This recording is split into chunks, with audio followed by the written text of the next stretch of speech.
Hi guys, welcome back to Tarot Page Philippines. Now, for this video, gawin natin ang energy check ng may mga Sun, Moon, at Rising na Pisces. If you're new, subscribe, like, and share. At remember that readings, they are for guidance purposes. Use your free will wisely.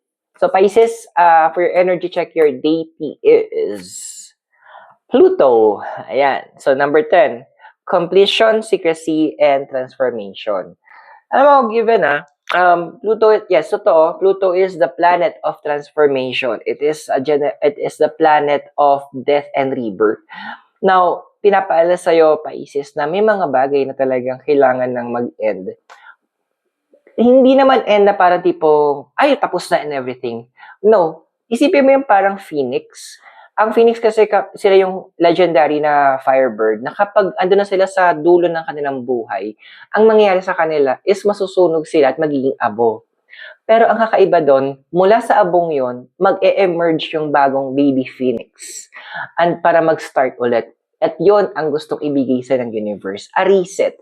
This time, ang nakakatuwa, magsisimula ka ulit, magkakaroon ka ng reset in different aspects of your life. Pero hindi ka na naive, hindi yung wala kang alam.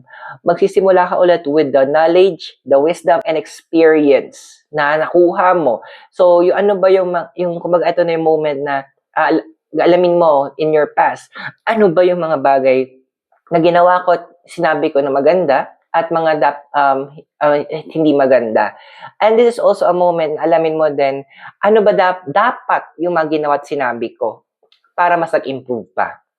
This is a transformative moment para sa'yo. I-take advantage mo. Kasi once you do, you can see major changes sa life mo. I hope nakatulong. Those are for guidance purposes. Use your free will wisely. And kung bago ka, don't forget to subscribe, like, and share para magkaroon ka ng access sa future videos natin. I'll see you soon. Bye!